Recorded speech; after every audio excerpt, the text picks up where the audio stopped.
Hello and welcome to the Gale Blade News. Highlands businesses have expressed concerns after confirmation that almost all cruise liners due to visit Invergordon this year have cancelled. More than 100 ships were due to dock at the port of Cromarty Firth, a record high. The liners would have brought a total of more than 250,000 passengers and crew to the region.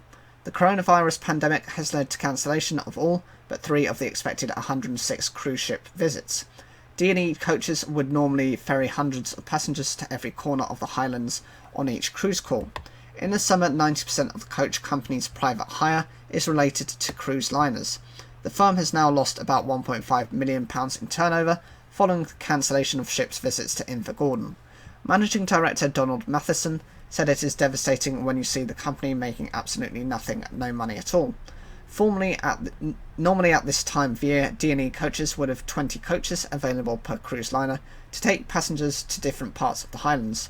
Mr. Matheson said we would be taking them on day trips into Inverness or Loch Ness, Castle, Dunrobin Castle and Cawdor Castle.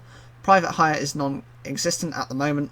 The many small independent shops on Invergordon's High Street have also felt the brunt, including Tan Star Gifts run by Sandra Munro. She said the town was completely different without the cruise ship visits. Invergordon is suffering greatly because of the fact the cruise liners aren't here this year. It will be a big loss to the local economy and revenue for everybody, she said. We are all in the same boat, pardon the pun, in that we are all rely heavily on the tourist trade throughout the summer to give us that comfort throughout the winter. Behind much of the expansion in the cruise trade has been the port of Cromarty Firth. Joanne Alday, a senior executive at the Port Authority, said it's about 20% of our revenue now, so it's a major impact to the port's revenue.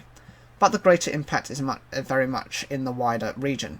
The Port Authority has been able to replace some of what has been lost from the cruise trade throughout its work in offering berths for oil and gas industry structures such as rigs, while they are not in use. With many cruise ships booked to visit next year, local businesses hope they will bring a much needed boost for the economy of Invergordon and the wider Highlands. So what do you think of this? Are you someone from this region who's very concerned about how their business is going to survive? Are you scared and nervous for the future? Or do you think, unfortunately, this was kind of foreseeable for the time being, and that you're just going to have to make sure doubly as hard to earn as much money as you can for the next season? Whatever you think, leave your comments down below. Like the video if you enjoyed it, and don't forget to subscribe.